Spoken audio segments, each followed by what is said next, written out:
from our panelists today. But before we get into all of that fun, we are going to have a little bit of an icebreaker just to see how everybody is doing. And a reminder as the meeting progresses, kindly keep your microphones muted unless you want to speak. You can feel free to type in the chat or raise your hand. Or once we get to the question and answer segment, you would be able to open your microphones freely and ask questions. So without further ado, I would like to begin the icebreaker. So we're going to be very pumped this morning. We're going to do a mental check-in, a wellness check-in, see how everyone's doing. So for my first question to you guys, on a scale of 1 to 10, 1 being the lowest and 10 being the highest, how are you today? You can feel free to put it in the chat, or you can open your microphones if you want. 1 to 10, how are you feeling this morning, or how was your day if it's afternoon or nighttime for you?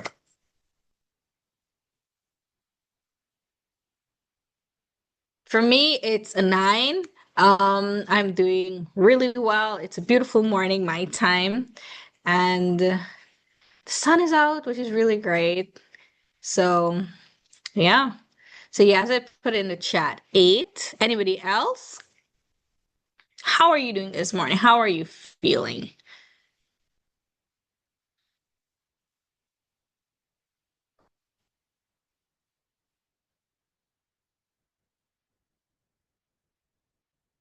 Or is everyone shy this morning? Okay. Kelvin puts 8. Wonderful. 9. And that is great. So Destiny and I are on 9. Okay. 7. I love that all of you guys are above 5, which is like really, really great for Saturday early morning, my time, and probably afternoon, your time. So, for my next question, moving it along, this one here is about our emojis. So, place an emoji of your current mood. I know there is a reaction button on Zoom, so you can feel free to use the reaction button or put it in the chat.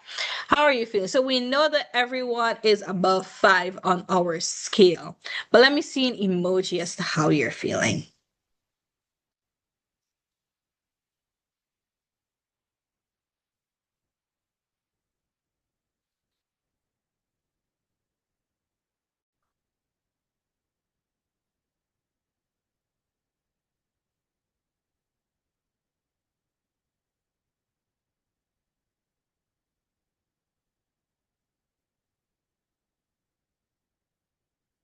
We have a little smiley face. That's great.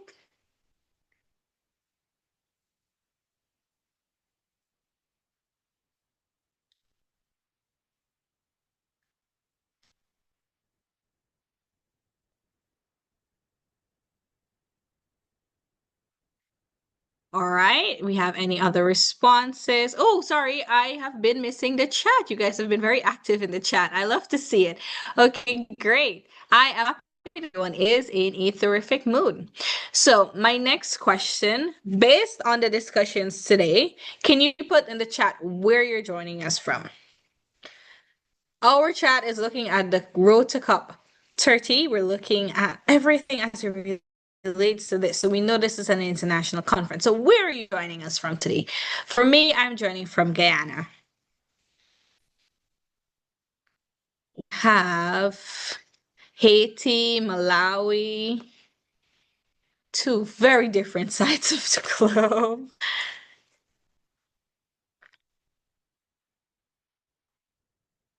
I know we have a lot of persons here from the Caribbean. We have some persons from Africa, Nigeria. We have St. Vincent and the Grenadines. That's really great. It shows a diversity among the group, and I'm really happy to see you all here today. So we're going to go on to my next question, which is like really, really quickly. In one sentence, describe the current climatic conditions you are facing in your community. You can even do it in one word. You don't have to do a full sentence. You can do it in one word. Just describe the current climatic conditions you're facing. For me, it is a hot day. It is hot. In terms of weather, it is hot.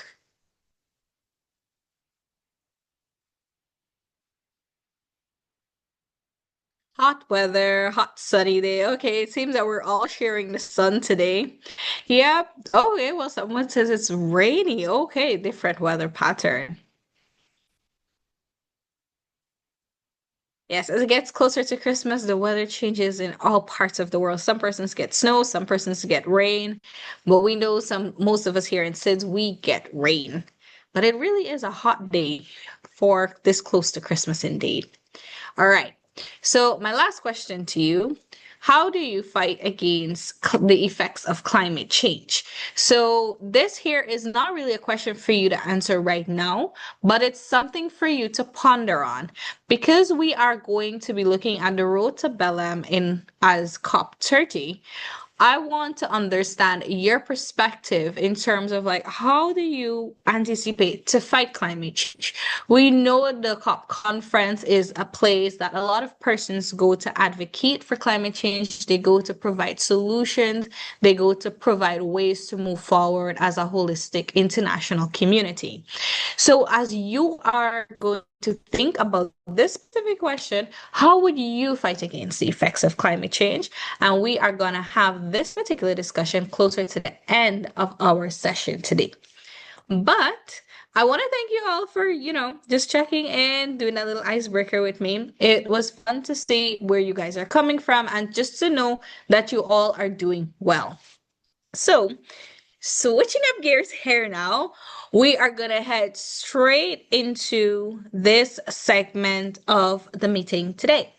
So, today we have three extremely brilliant, extremely talented, and experienced panelists. So, first we have Miss Ashley Lashley, we have Miss Adia Daniel, we have Mr. Yazid Mikail. So I'll give you a little bit background on them. And then as I call their names, I will just ask you guys to turn on your camera and pop up on the screen so that the ambassadors would be able to see you. So, starting off, we have Ms. Ashley Lashley. So, Ms. Ashley Lashley, as you all would probably know, is the executive director and founder of the Ashley Lashley Foundation. Ms. Ashley Lashley is a 23-year-old Barbadian UNICEF youth advocate who has a wide focus on social development issues, particularly in health and climate, environment, children, and women's rights. Ashley began her journey in 2015 with the establishment of the Schools Against Non-Communicable Diseases. When she was 16 years old, Ashley had traveled the globe attending multiple sorry, that's when she was 16 years old. Over the number of years with Miss Ashley, she has traveled the globe attending multiple international conferences representing youth and of 2025 amongst the many hats that she wears. She has been appointed as the youth advisor for the UN Secretary General on climate change. So everyone please give a round of applause for Miss Ashley Lashley. Welcome, Ashley. Want to say hi before we continue? Good morning, good afternoon, good evening, everyone. Looking forward to today's discussion. Great. Thank you, Ashley. And then we will move on to Miss Adia Daniels. So, Miss Daniel is a 19-year-old Vincentian advocate and youth leader. She is a passionate voice for mental health, climate action, and gender equality across the Caribbean. Her dedication to service and leadership has been nurtured through 8 years of involvement with the St. Vincent and Grenadines Girls Guides Association, where she earned the organization's highest distinction, Chief Commissioner's Guide Award in 2023, and now serves as a young leader. So beyond that, Adia's advocacy extends nationally, regionally, and internationally. She currently serves as UNIFECTA's National Youth Mental Health Focal Point for St. Vincent and the Grenadines and was selected as UNIFECTA's Youth Advocacy Guide Champion Trainer in 2023. So she co-authored the USAID, UNICEF Let's Unpack It, and Healthy Children Coalition. So, to add to all of that, Adia has represented her country and the Caribbean at numerous high level international forums. She was a speaker at the UNICEF Executive Board meeting in 2024 and the United Nations ECOSOC Youth Forum of 25, where she addressed SDG 3, good health and well being, and served as a panelist in the Caribbean Regional Breakout Session. She also served as a panelist at the UN Women Beijing Plus 30 Fireside Chat 2025 on Action Number 6 for all women and girls, climate justice, and the UNICEF Eastern Caribbean Area and UN Women Caribbean Girls Vision for the Future International Day of the Girl Child Panel in 2024. Miss Adia, just like Miss Ashley, they are quite experienced in their fields. You can hear by the numerous titles and positions that they've held throughout the years that they are very much equipped to talk about strategies in climate and change advocacy. So, Miss Danielle, I'd like to welcome you to the screen. Would you like to open your microphone and say hi to everyone? Sure. Hi, everyone. Good morning, good afternoon. I know we have a very diverse group here today, whatever time zone you might be in. I'm really happy to be here and give you a bit of advice on how we manage the international scope of things. So really happy to be here and happy to be alongside very diverse youth here, especially from the Caribbean. So really happy to be here and I'm excited for the conversations going forward. Thank you very much, Adia. And we have our final panelist, Mr. Yazid Salud Mikail. So all of you would have known Yazid, you would have been seeing him on all of the webinars. So Yazid is a data scientist, climate change policy and governance advocate, and sustainable development goals champion. He is a champion coordinator with the Ashley Lashley Foundation. So Yazid will be able to join us shortly. However, we are going to start off with our two distinguished women in Ashley and Adia.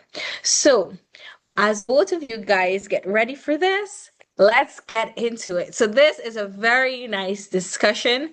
Everyone is anticipating COP30. And because of this high anticipation, just to clear the air and stuff, my first question is going to go to you.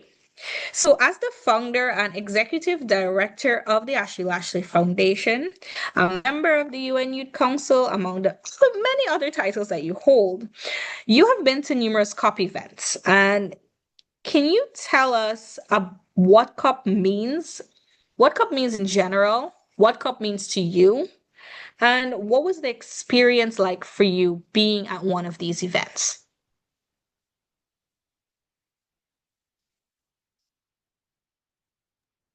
Thanks, Tashana. Again, good morning, good afternoon, good evening, everyone. It's truly a pleasure to talk about the road to COP30 in Belem.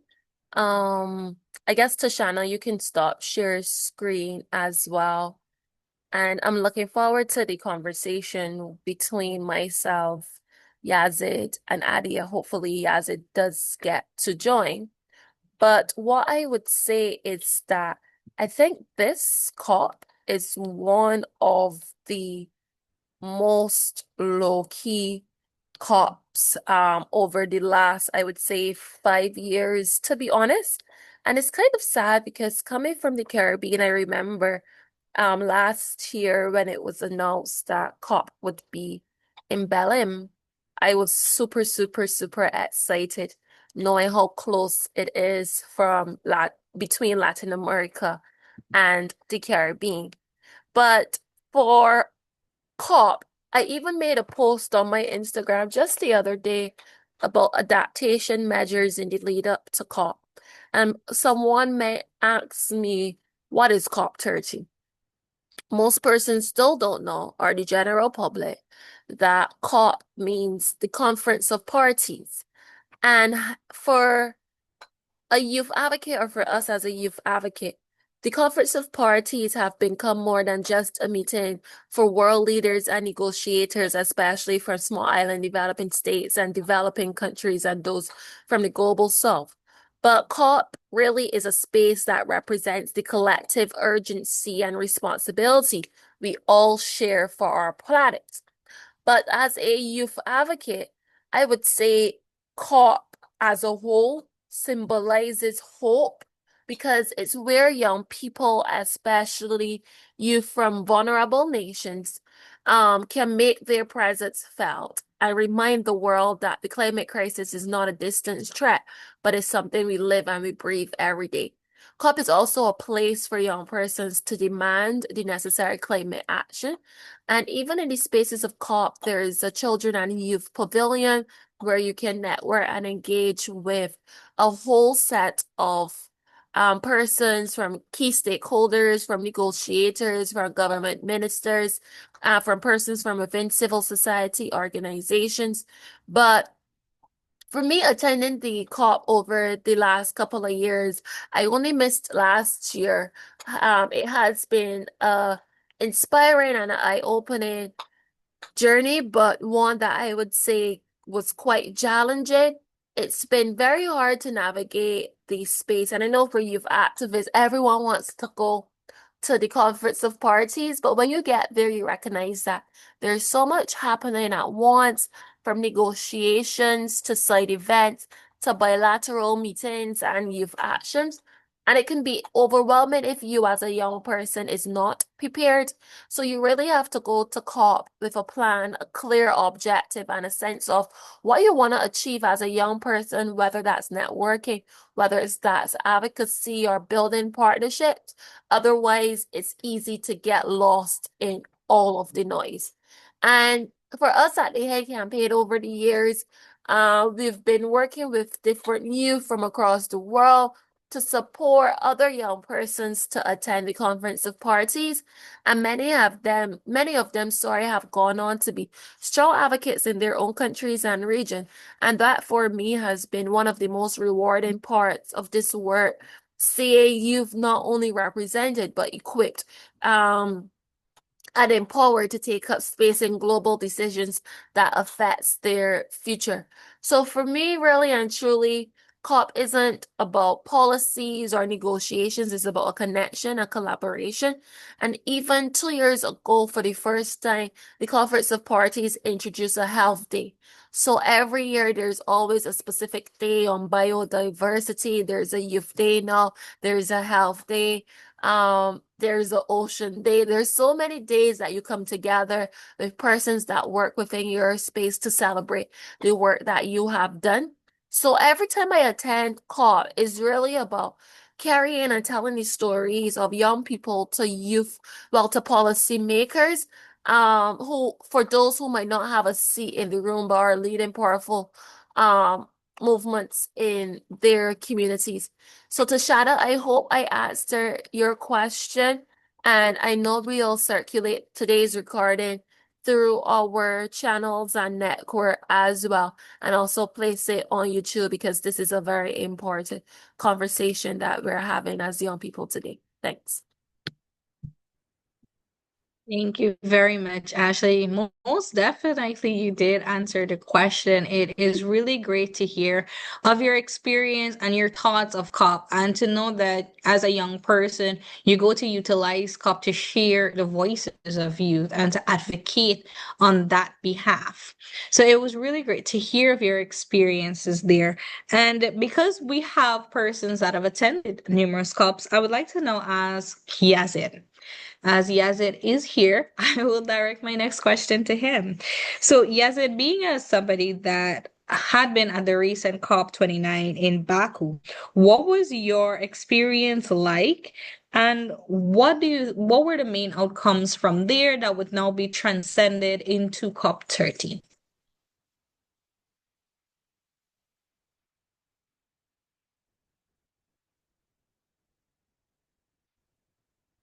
Hello? Hey Tashana, thank you so much for calling on me. My internet is a little bit shaky, and I hope I am not kicked out of the meeting. So, building on what Ashley said, and to answer the question that you ask, of course, young people have voices, and since the last 2 years when they started celebrating health and climate change day, there have been other events that also celebrate the intersection of climate change and human health. And last year, there were a lot of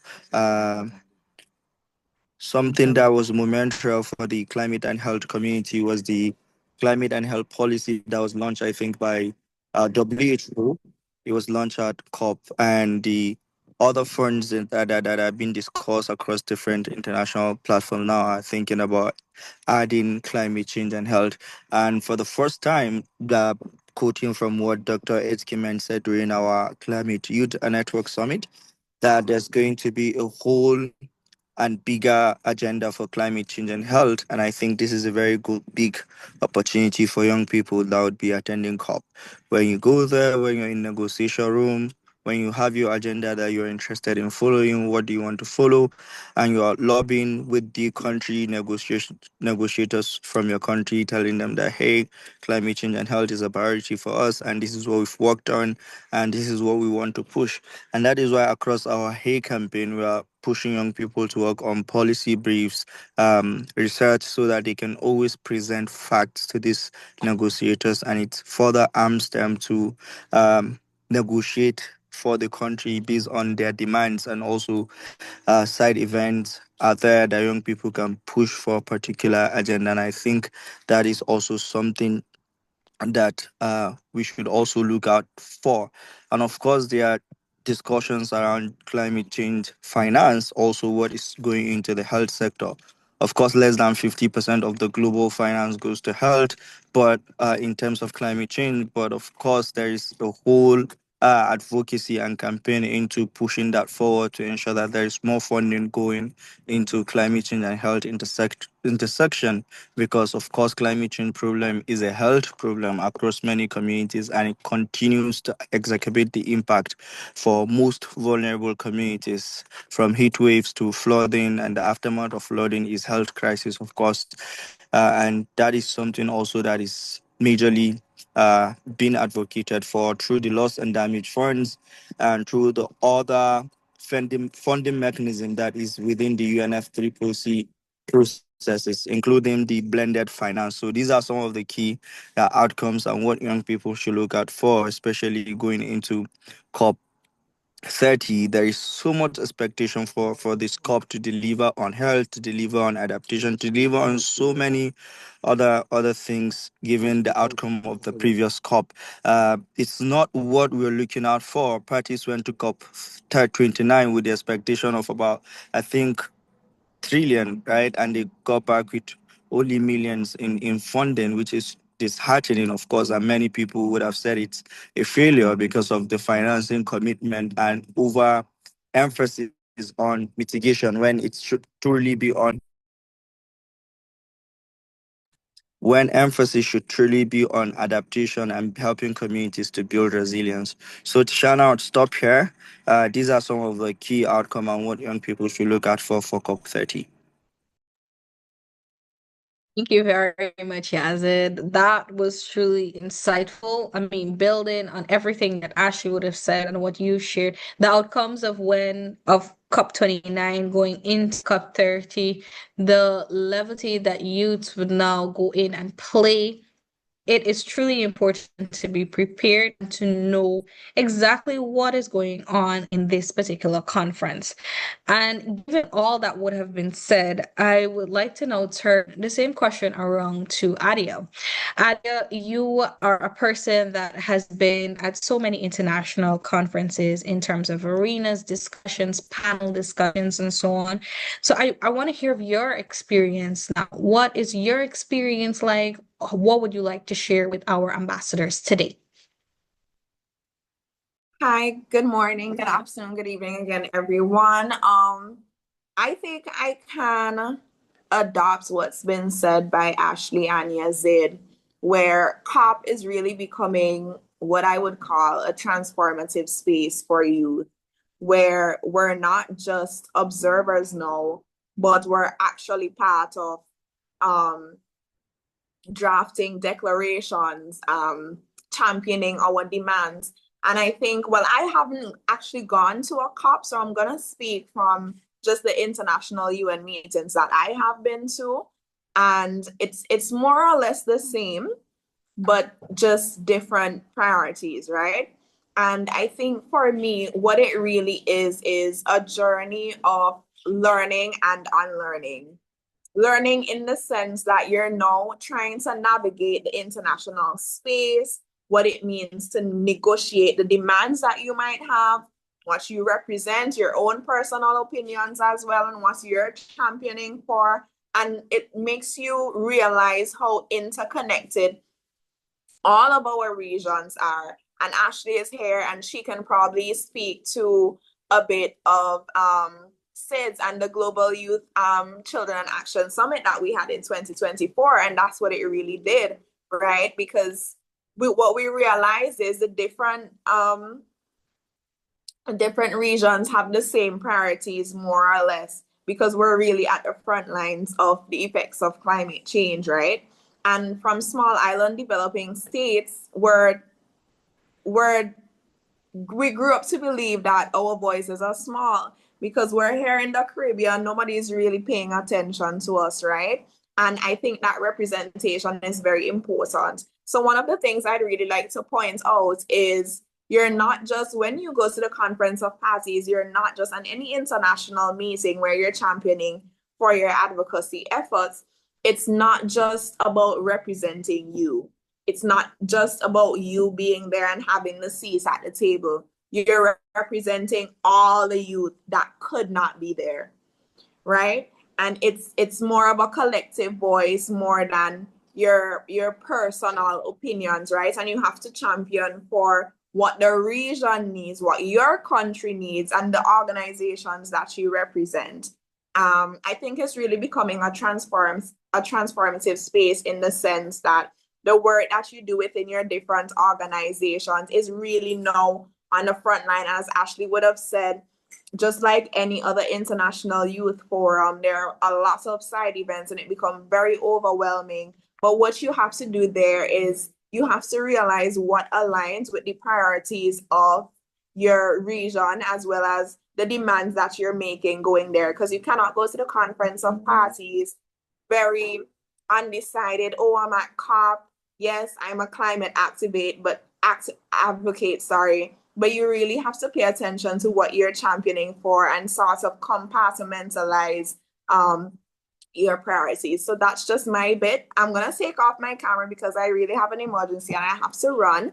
But Tishana, you'd still direct your questions to me and I'd answer and turn my mic on. Okay, no problem. Thank you, Adia.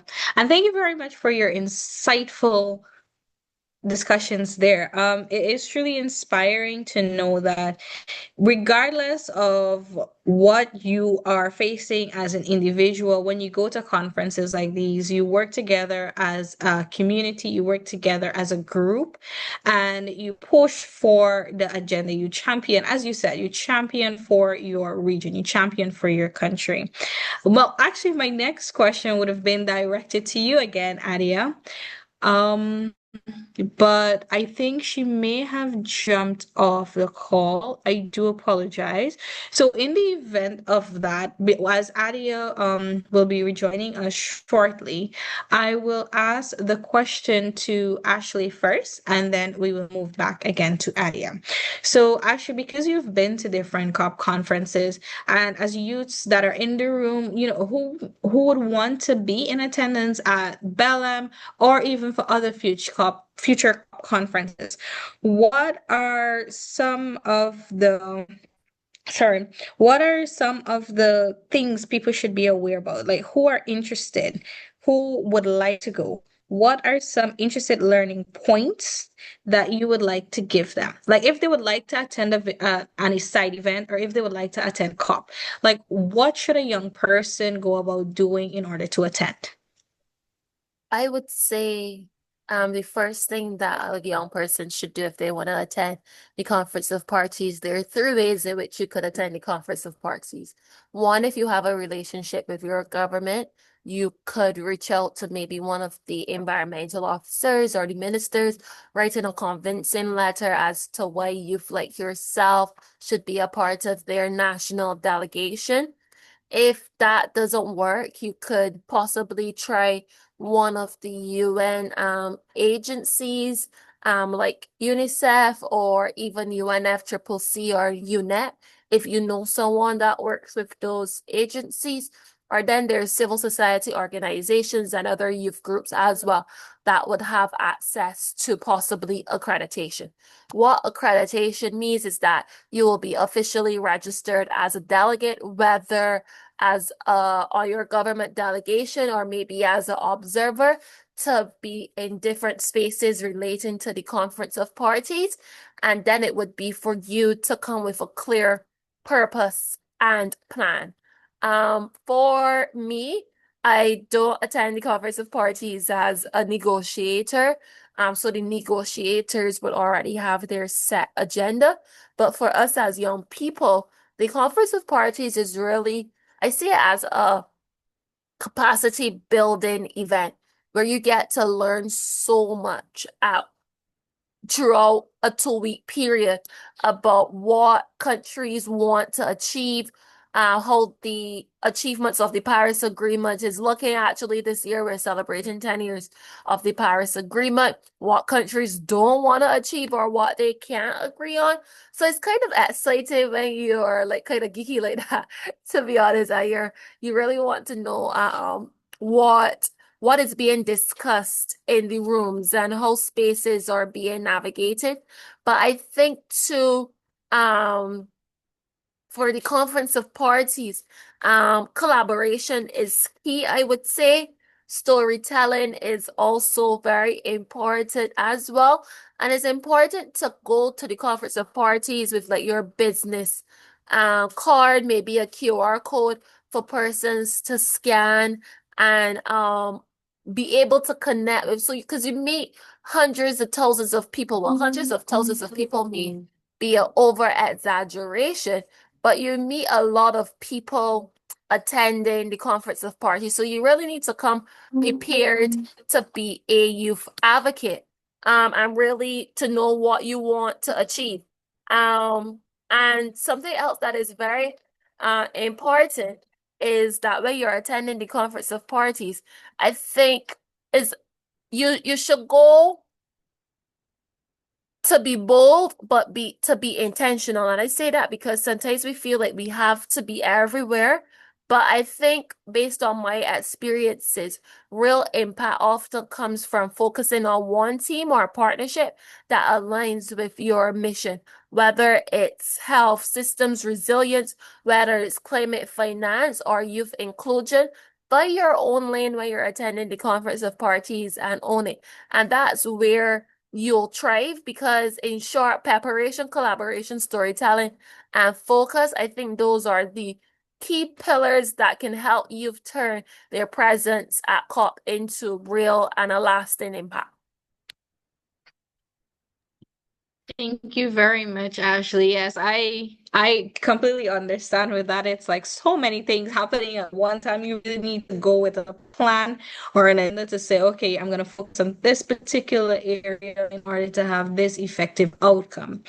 And given that you spoke on the general conference of parties, the entire conference of itself, I want to kind of stem it down and ask Adia in terms of like the side events. Even though you haven't been to a COP, you've been to many international discussions and forums. How should young people be prepared, or what should they do? How should they think when going into all these numerous side events that are happening? What should be their goal? Okay, so again, I really like that Ashley really touched on the idea of being very intentional at COP, because again, I can't stress enough how much these international meetings can get overwhelming, and you can get lost and kind of forget your why. And I think that's really it for me, your why. In terms of getting involved, definitely on a local level, I think it's important to see yourself doing the grassroots work first before trying to attend an event like COP.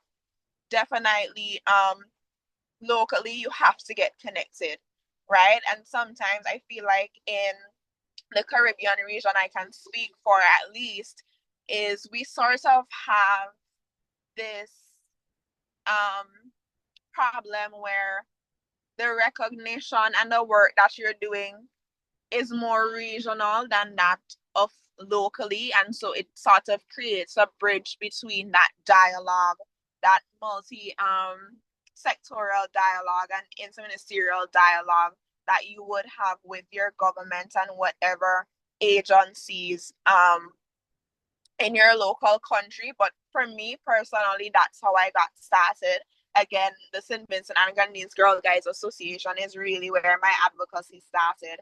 And you just put yourself out there. I think in a webinar that we had, the youth summit that the hate campaign had a couple weeks back, what I really alluded to was just do it, right? You might feel lost, but we underestimate the idea and the impacts of social media presence, and any dialogue, any meaningful dialogue that you might have with anybody on the diplomatic corps, ministerial level from the different ministries and agencies that work along with government. Ashley mentioned UNEP, we have the 5Cs, and so forth, right?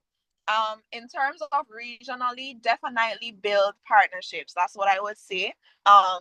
Collaborating with networks. In advocacy, you meet a lot of people that share the common priorities, but they're from so many different realms.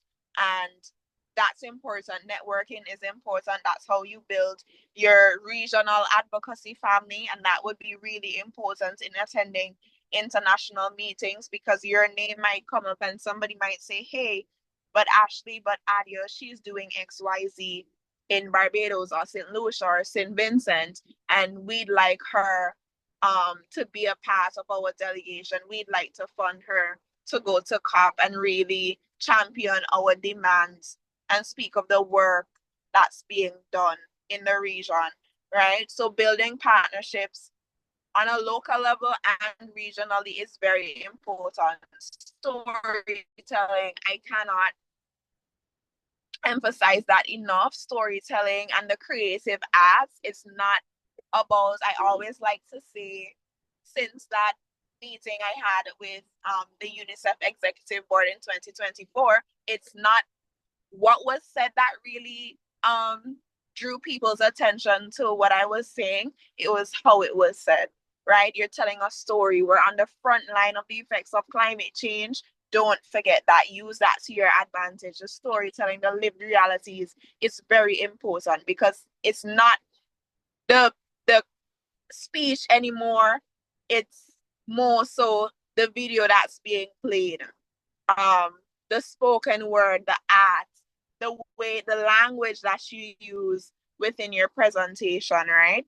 And just keep showing up. Every email, every campaign. We have young people here, every school project, college project, university initiative. That's how movements are built, right? Finding yourself in the space. And I like to say that we're not a seat at the table anymore. We're the table, right? Representation for us is important, but also reputation. And I want to say that again. Representation is important for us as young people and youth advocates, but also reputation. Reputation of action, of persistence is how we make sure that youth voices are really echoed and our demands are being championed over and over and over. And that's how people remember what we need. It's how we put ourselves at the forefront of decision making. Yes, we're going to have the different barriers that sort of prevent us from being in certain spaces. But once you keep showing up and showing that, hey, this is what I care about, this is what I'm doing, this is the path that I want to take to champion for my country, for my region, for this cause, then people are going to remember you. And it really goes back to the idea of being intentional. So that's just my bit. Thank you very much, Adia. I cannot do anything else but echo repetition and representation. That is some truly profound words because you have to establish your presence somewhere, as you mentioned, and then you just go from there. But you first have to have the courage to do it. So thank you very much for sharing that insightful tip with us. And now moving along, I would ask Yazid this here, though Ashley and Adia touch a great deal on this. Yazid, if you have anything to add, in terms of like the do's and don'ts of COP, what would be the do's and don'ts in your mind, or how would you like to share the do's and don'ts? Thank you so much, Tashana. I wish I could just start listing the do's and don'ts in my head, like it's like the list it really is. But yes, I mean, your experience and my experience at COP can be different, especially if what we are interested in and our backgrounds are different. And even your mode of sponsorship could actually alter your participation or define what your participation in COP can be, because there are people that will bring you to COP and they have a very structured program for you, and you would just have a very good time based on what they would have designed for you.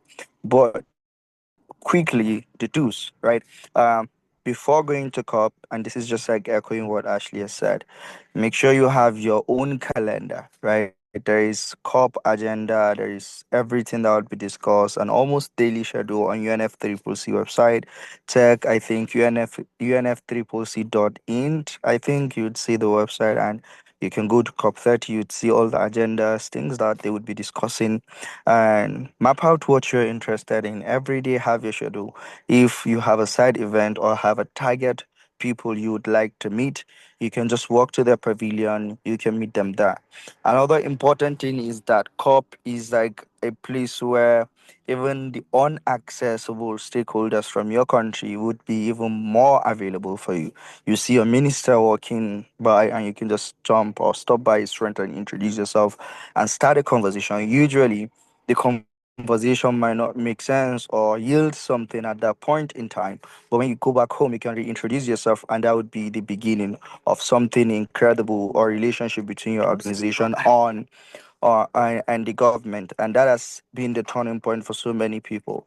Then, thirdly, is network as much as you can. I think if not, maybe I can't think of a conference, if not UNGA, UNG, and all that has that number of participation. COP is one of the largest gathering of people from multidisciplinary sector, education, the academia, research, civil society of organization, businesses, and many other sectors come together, close to 40,000 sometimes, if not more. So you can always network with people. And like Ashley said, don't underestimate yourself. Go with a complimentary card, share with people around you. They might want to contact you. And the most important one, have a self elevator pitch. When you meet someone, how do you introduce yourself? I keep saying this to young people. You're doing so much, and finding the perfect way to articulate all of it in maybe 1 minute that you have with someone who is walking just by you is very difficult. So you start preparing for that even before you get to COP, not at the COP venue itself, because you can just get to COP and maybe you would have issue with your accommodation and you spend maybe a day or so trying to figure that out, or you just get lost because it's a place you can actually get lost. But if you have yourself elevator pitch, hey, my name is Yazid Mikail. I am from Nigeria. I work for the Ashley Lashley campaign as a campaign assistant coordinator, where we build young people and support them to work on the intersection of climate change and human health across their countries. Just tell them, there might be maybe the last thing you would say in the elevator pitch. You pick their interest, and they'll be like, oh, tell me how you do your health and climate intervention, or how do you support young people to implement this project across their countries. These are things that could actually get them interested and like let them give you a listening ears. But if you're confused and don't have something to say, these people might not just take you serious. So also be selective. You can't be everywhere. You can't be can't be following adaptation and at the same time following mitigation, and also at the same time following the finance discussion. You can't split yourself. You can only do your best. So to maximize and ensure that you have this effective engagement at COP, rule out what you're interested in adaptation. What are you following? Is it global goal on adaptation? Is it national adaptation plans? Stick to it so that whenever someone is asking you, hey, what is going on, you can tell them. And of course, it might not be easier for you to get maybe access to your government or party, but as much as you can as young people, always try to go to the negotiation rooms to see what is going on there. That is how you learn. You would definitely not have the chance to talk, right? But you definitely would have the chance to speak, to listen. I mean, not speak rather. You would listen, see how negotiation processes are done. Because, quoting Ashley, I think in the next 10 years, you probably might find yourself, if not there, very closer to the place. So what you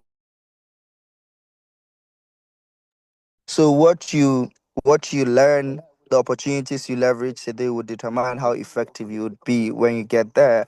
Else the mistake that we are complaining about will continue to repeat itself. So we don't want to continue to circulate this kind of leaders.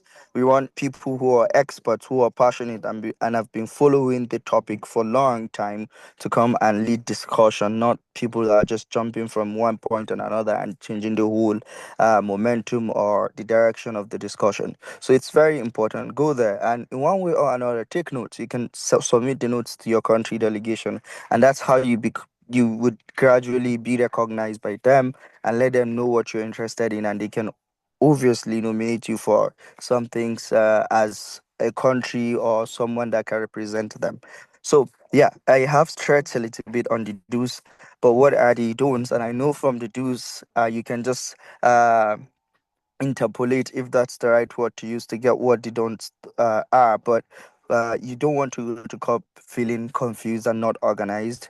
It's like the wrongest place to be when you're disorganized, because it will add probably to your confusion.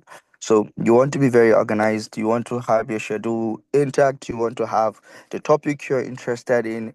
In fact, you can go as far as having the list of the people you're looking forward to meeting. Of course, you can be open to meeting other people, but don't go to COP without having an idea of the potential people you want to meet. And also, don't because you're not on the ground at COP. I think there are many opportunities to participate in COP, and you will have a very good experience from participating virtually. You can read article on the outcomes online. People are there taking notes and everything. So you don't want to miss updates. You don't want to miss the knowledge, because it adds to whatever advocacy that you're doing as young people. I have seen people that have gone to COP maybe 3, 4 times and they've never been to the negotiation room.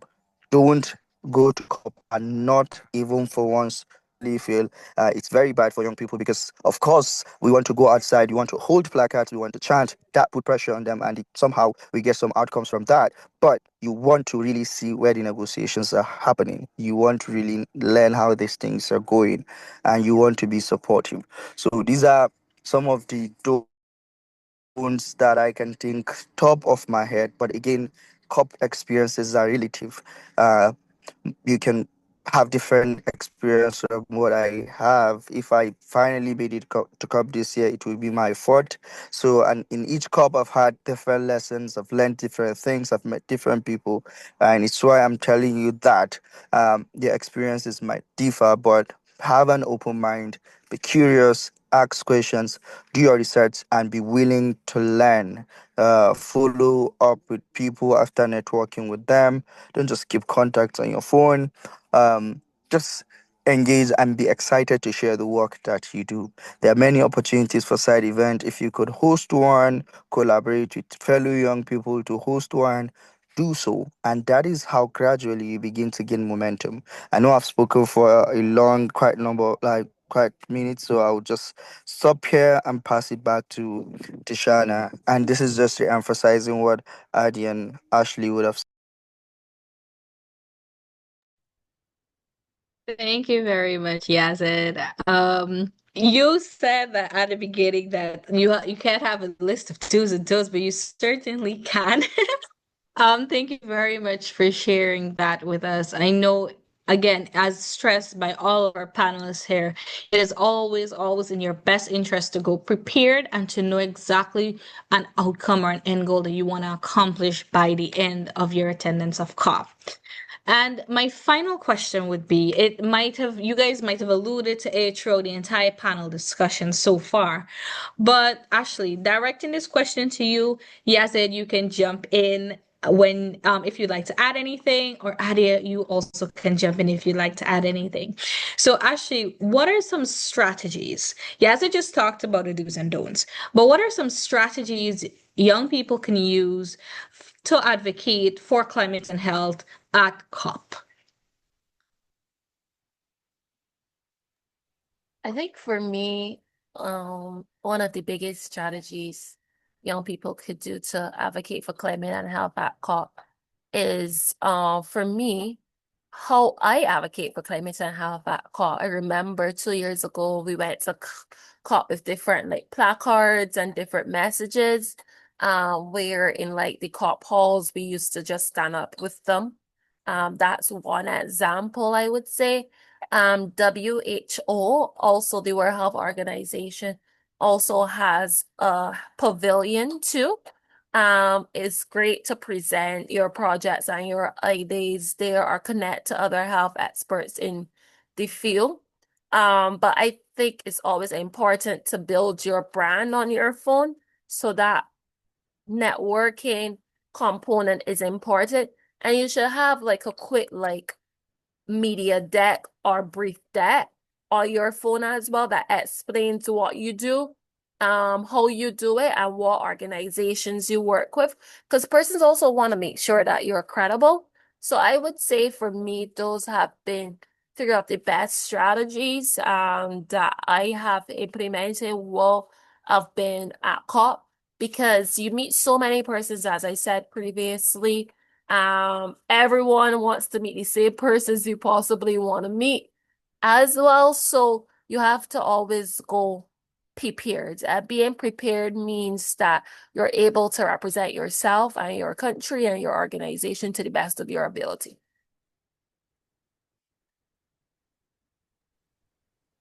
Thank you very much, Ashley. Those are very, very much some creative ways that we can go. And Yazid, do you have anything that you want to add to the strategies Ashley mentioned? You have any other strategies you'd like for our ambassadors to know about? Yeah, I mean, maybe just really emphasizing what Ashley has said, and also adding that when you go to COP, many people who are doing like I'm trying to remember the word we use for it, but I think action, right? Like a protest, not really, a little bit more coordinated version of it. So I'm also saying this, noting that your badge would be a major enabler. If you are a party badge, you know that's the pink, I guess, if I remember the color top of my head. You cannot join protest, because if you're joining protest, it means that your country is joining. So, and it's a party led process. So you don't want to implicate your country in anything. So please read more about the badges that you're using. But if you are using maybe yellow, observer, you can join protest around climate change and health.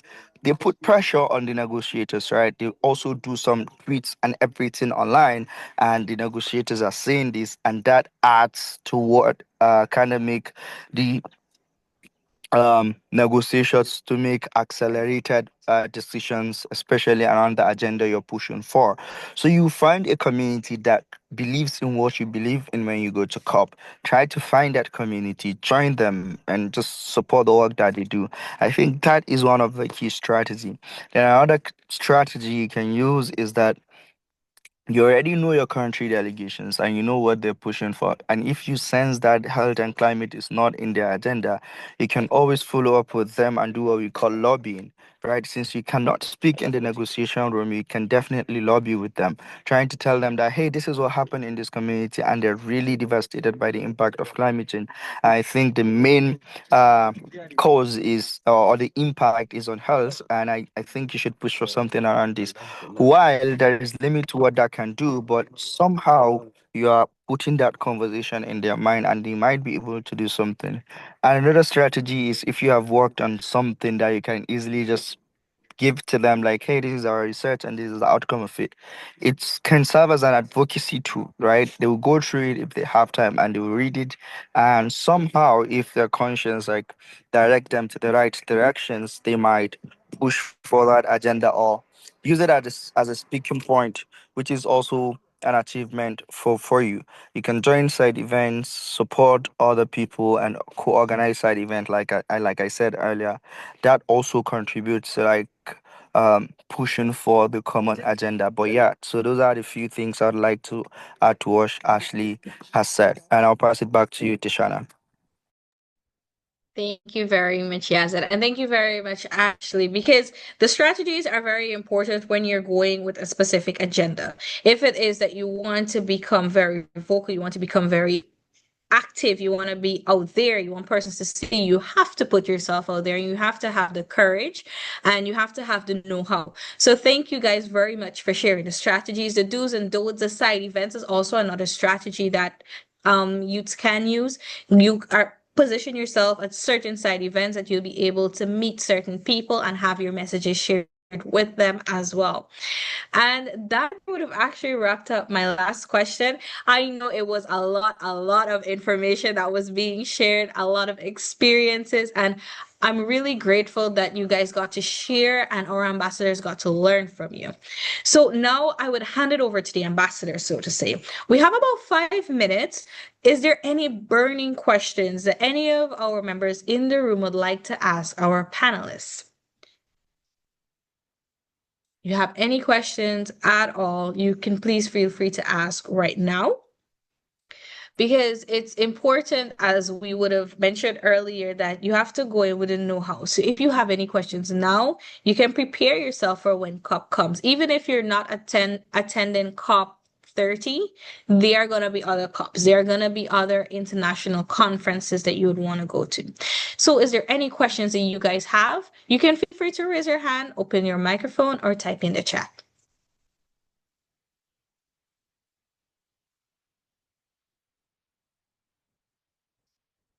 Hi, Levi. I Hello, see your am I audible? microphone is open. Yes, yes, you are. Please feel free to ask your question. Okay. Good afternoon, good morning. My name is Mikail. I'm speaking from Nigeria, and I would say I've really found value for my time for all these panelists and speakers. Thank you very much. I just have a quick question, or more like a clarification. So, for someone who is very much interested in COP discussion on climate change in relation to health, for me, I'm a medical student in my final year here in Nigeria. I really see the intersection of climate change and health in my community in the Nigeria Delta, because we've been experiencing flooding for the past couple of years. And you can imagine the health impact it has on my people. So for someone that has interest in COP activities at all and is new into it, what do you have as an advice, aside all that you said, to say, okay, using this as a framework, um, in the best case scenario, you could actually see yourself in COP, if not COP30, COP31. Okay, so that's just my question. Thank you very much, Levi. And I will pass that question over to our panelists. So, in the event that you weren't able to hear him correctly, he was asking for advice that you would have. He is currently in his final year studying, I think, medical sciences, he would have mentioned, at his university in Nigeria. And he is very much interested in attending the COP events, if not COP30, COP31. But what would be your advice for him, new person that will be entering into this space? I'll let Yazid take that one. I was hoping to learn from Ashley too. But yeah, I can lead on this and let you say something afterwards. I believe you definitely would have something to say given your experiences too.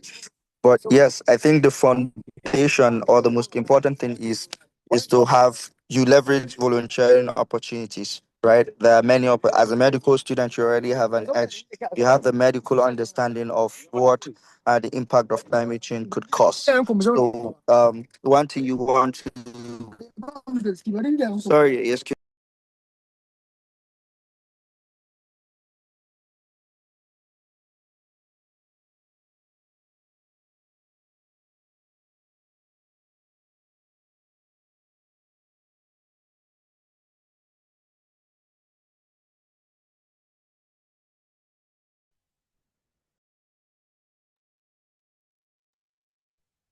Um, Hi, Ashley. yeah. Oh, sorry. Please go ahead. No worries. I was saying, I mean, if Levi, I hope I got your name right. If you are now wrapping up school, one of the best ways to navigate COP, I would say, is like, I know we always have to write like our dissertations. And that's always another way to get funding as well. Because you probably see a gap challenge, you probably see a gap within your country relating to climate and health policy. And maybe your dissertation or maybe one of your projects could be centered on that. And I think that could create a lot of attention. And also, based on how you tackle it, could get you some funding to go into the space. So I would say when it comes to the conference of parties, it always comes back to your personal and what you're working on, what you who you have partnerships and relationships with, and working to see how best you can leverage that to get the best out of opportunity. So if you're looking at going to COP31, then begin planning from there. Begin working on your strategy, begin working on what you want to achieve and how you're going to get there. Just finding the right partners that would lead you into the right spaces when you're at COP31. So I hope I provided some form of insight or answer to your question. Thank you very much, Ashley. I do apologize on behalf of Yazid. His internet is a bit shaky, so unfortunately he bounced out. But if he does rejoin, I will ask him to place his comments in the chat. So everyone, let's give you a thumbs up. Ashley, thank you very much for answering his question. I saw that Destiny had her hands raised a few seconds ago. Destiny, do you still have a question you'd like to ask? Yes, I do. I first have to say my internet cut for maybe 10 minutes or so, and I was struggling to get back on. So I had completely missed Mr. Adwin. But so I'm hoping that my question doesn't I'm not repeating something that someone has said already. So I am going to be going to COP30 for the first time in Belem as a delegate. And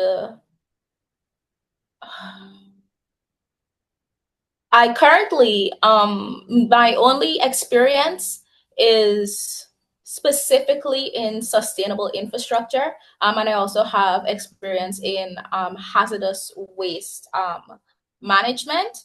And I was wondering if there's a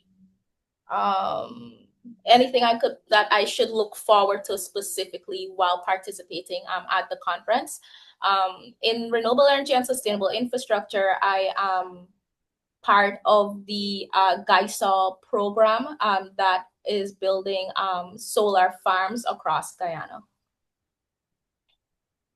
I was also wondering if there's any guidance I can have in terms of the type of questions I can ask and the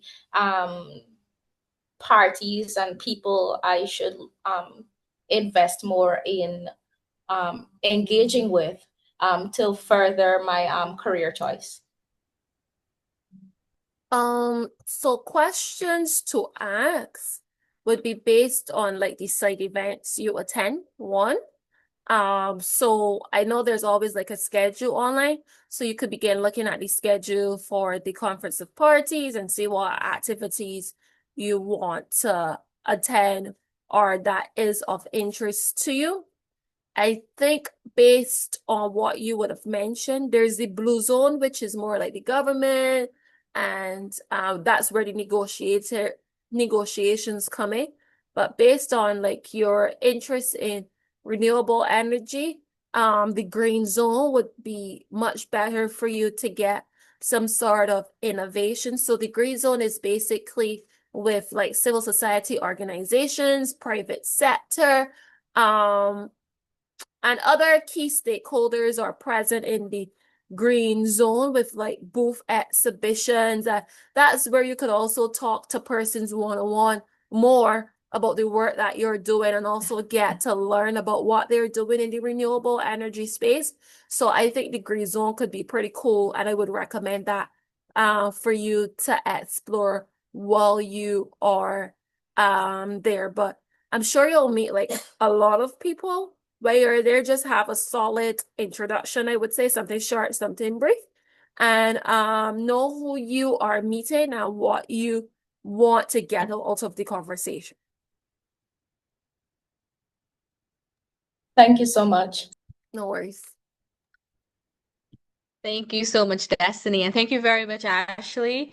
I know there was one last question in the chat, but I'll just reiterate what Ashley mentioned earlier. In terms of funding, you can write your dissertation papers, you can look for scholarships, you can look for any opportunities online as it relates to attending a COP conference, or write directly to your government to be a part of their delegation or their party.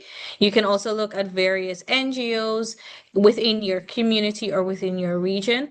Write to them, explain why you want to go, and see what will be the outcome from that. There's also the option of self-funding. Ashley, you can please correct me if I'm wrong. There's also that option. So it's a wide array of opportunities. Just look and you'll be able to see. So it was just to answer that last question that was in the chat. But everyone, I really want to say thank you so much for taking the time and being with us. Yes. But if you're self-funded, you need to be accredited to get into the Conference of Parties. Okay. Would you like to shed any little bit light on that before we go forward? No, the accreditation comes through like your government. There is a list rather of NGOs who are private sector companies who are accredited to the UNFCCC online via their website. So you could always check you could always check for the list of organizations who are accredited via the UNFCCC website and reach out for a badge. Okay, great. Thank you very much for that. Just in case that was another question. We just got accredited as well to the UNFCCC as an observer. So hopefully for COP31, we'll have access to our badges and that we could also provide more youth with opportunities to attend. Wonderful. That is great. So that is something to look forward to, everyone. So I'm going to look forward to that one as well. So thank you very much, Ashley. I hope we answered all of the questions that you guys had. Even if we didn't get to answer your question, you can always reach out to us via WhatsApp or email, as you would have our emails, or reach out to your respective regional coordinators, and they will get the questions to us, and we'll try to answer them as soon as we can. But with that being said, I want to say thank you again, everyone, for being a part of this webinar. It is truly inspiring to always see young people so active and eager to be in international spaces, to have their voices heard, and to advocate for what they want to see done, the change that is going to come. So with that, everyone, again, thank you very much. In the chat, I would have shared, I just shared our feedback form. So we're kindly asking for you to take a few minutes, run through the feedback form, give us your feedback, let us know how it went. And we hope you have a tremendous, great rest of your day. So do